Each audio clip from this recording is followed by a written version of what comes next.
নমস্কাৰ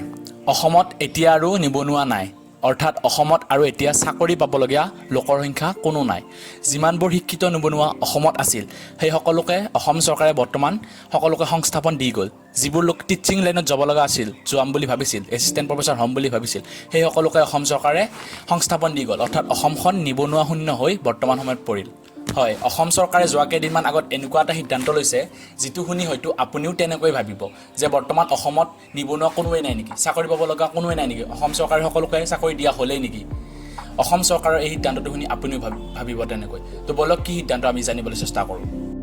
আমাৰ অসম চৰকাৰে ৰণোজ পেগু ডাঙৰীয়াৰ অসমৰ ৰণোজ পেগু ডাঙৰীয়াৰ শিক্ষা বিভাগে ৰিচেণ্টলি এটা সিদ্ধান্ত গ্ৰহণ কৰিছে যে কি আমাৰ অসমত যিমানবোৰ ৰিটায়াৰ্ড ফেকাল্টি আছে অৰ্থাৎ যাৰ বয়স 60 বছৰ ওপৰত হৈছে যোনে 60 বছৰ বৰ্তমানলৈকে অৰ্থাৎ 60 বছৰলৈকে তেওঁলোকে কি কৰিলে কৰ্ম কৰিলে তাৰপিছত তেওঁলোকক ৰিটায়াৰ্ড দিয়া হ'ল আকৌ তেওঁলোকক কি কৰিব অসম চৰকাৰে পুনৰ কৰ্মত নিয়োগ কৰিব ৰিটায়াৰ্ড ফেকাল্টিবোৰক 60 বছৰ ওপৰৰ লোকসকলক পুনৰ কৰ্মত নিয়োগ কৰিব বুলি তেওঁলোকে শিক্ষা বিভাগে অসম চৰকাৰৰ শিক্ষা বিভাগে যাৰ যোনজন শিক্ষামন্ত্ৰী ৰণোজ পেগু ডাঙৰীয়া তেওঁ নিজে টুইট কৰি কিছুদিন আগত এই সিদ্ধান্তটো জনায় শিক্ষামন্ত্ৰী ডাঙৰীয়াই এইটোও কৈছে যে কি অসমত যিমানবোৰ নতুন কলেজ হ'ব যিমানবোৰ নতুন ডিপাৰ্টমেণ্ট হ'ব সেই নতুন কলেজ বা ডিপাৰ্টমেণ্টবোৰত সেই ৰিটায়াৰ্ড ফেকাল্টিবোৰক সেই 60 বছৰ ওপৰৰ লোকসকলক পুনৰ 5 বছৰৰ বাবে নিয়োগ কৰা হ'ব আৰু প্ৰতিখন কলেজতে 50% তেওঁলোকৰ বাবে ৰিজাৰ্ভ থাকিব এই সিদ্ধান্তটো অসম চৰকাৰৰ এই সিদ্ধান্তটো শুনি এইটো বহুতে ভাবিছে যে কি অসমত শিক্ষিত নিবনুৱা নোহোৱাই হ'ল নেকি বা যিসকল যুৱক যুৱতীয়ে বৰ্তমান শিক্ষা কৰি এছিষ্টেণ্ট প্ৰফেছৰ বা টিচিং লাইনত যাম বুলি ভাবিছিল তেওঁলোকৰ সংখ্যা নোহোৱাই হ'ল নেকি তেওঁলোক সকলোকে সংস্থাপন দিয়াই হ'ল নেকি যাৰ বাবে অসম চৰকাৰে পুনৰ আকৌ ৰিটায়াৰ্ড ফেকাল্টি বিচাৰিব লগা হৈছে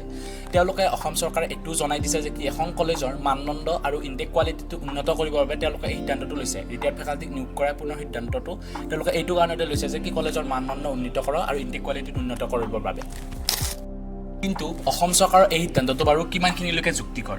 তেওঁলোকে যে কৈছে এখন কলেজৰ মানদণ্ড উন্নীত আৰু ইনটেক কোৱালিটি উন্নীত কৰিবৰ বাবে এই সিদ্ধান্তটো লৈছে তাৰ উত্তৰত কেইটামান মই প্ৰশ্ন দাঙি ধৰিব বিচাৰিছোঁ এতিয়া প্ৰথম প্ৰশ্নটো হ'ল যে তেওঁলোকে কোৱাৰ দৰে এখন কলেজৰ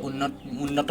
কৰিবলৈ মানদণ্ড বা ইনটেক কোৱালিটি উন্নত কৰিবলৈ তেওঁলোকক যে নিয়োগ কৰিছে সেইটো কিমানখিনিলৈকে সফল হ'ব আজি national education policy 2020 modern education artificial ইণ্টেলিজেন্সৰ সময়ত য'ত নেকি শিক্ষা ব্যৱস্থাটো সম্পূৰ্ণ কম্পিউটাৰ বেছ হৈ পৰিছে তেনে সময়ত তেওঁ সেই 60 বছৰ ওপৰৰ সেই মানুহখিনি ৰিটায়াৰ্ড ফেকাল্টিখিনিয়ে সময়ৰ লগত খাপ খুৱাই নতুন এটা জেনেৰেশ্যনৰ লগত খাপ খুৱাই সেই মডাৰ্ণ এডুকেশ্যনটোক তেওঁলোকে সময়ৰ লগত কেনেদৰে আগবঢ়াই নিব কেনেদৰে এই এখন কলেজৰ মানদণ্ডটো তেওঁলোকে উন্নত কৰিব পাৰিব তাত যুক্তি আছেনে বাৰু বা তাত তেওঁলোকে কেনেদৰে পাৰিব বুলি আশা কৰিছে এই মডাৰ্ণ এডুকেশ্যনটো আগবঢ়াই নিব সেই 60 বছৰৰ ওপৰৰ লোকসকলে মোৰ প্ৰশ্নটো দ্বিতীয়টো প্ৰশ্ন হ'ল যে কি এজন এছিষ্টেণ্ট প্ৰফেছৰ যেতিয়া নিয়োগ কৰা হয় তেতিয়া তেওঁৰ টিচিং আৱাৰটো উইকলি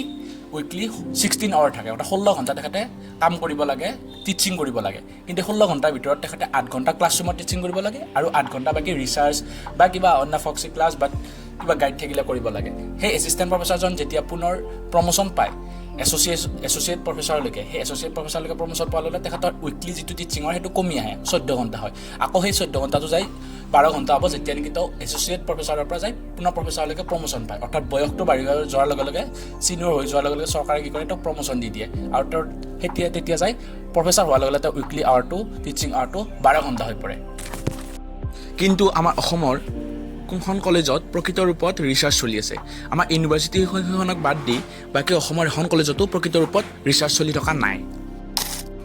যদি তেওঁলোকে ৰিচাৰ্চো কৰিব নালাগে ক্লাছৰুমত গৈ ক্লাছো কৰিব নালাগে তেন্তে তেওঁলোকক লৈ এখন কলেজৰ মানদণ্ডটো কেনেদৰে উন্নত হ'ব এখন কলেজৰ ইনটেক কোৱালিটিটো তেওঁলোকক লৈ সেই ৰিটায়াৰ্ড ফেকাল্টিক লৈ কেনেদৰে উন্নীত হ'ব লগতে আৰু এটা প্ৰশ্ন যে কি সেই যে ৰিটায়াৰ্ড ফেকাল্টিখিনি দিব তেওঁলোকৰ যে টিচিং আৱাৰটো যে কমি থাকিব সেই বেকআপটো সেই সময়ৰ বেকআপটো কোনে ল'ব যদি 50% এখন কলেজত সেই ৰিটায়াৰ্ড পাৰ্চনবোৰ থাকে সেই সময়ৰ বেকআপটো কোনে ল'ব লগতে এইটো যে শুনিব বেয়া লাগিলেও এইটো সত্য যে কি এজন ব্যক্তি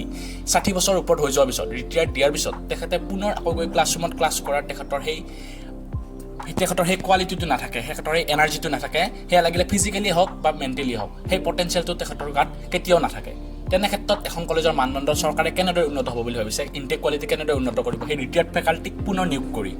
য'ত নেকি অসমত নিবনুৱা সমস্যা আৰু নিবনুৱা আছেই শিক্ষিত নিবনুৱা তথাপিতো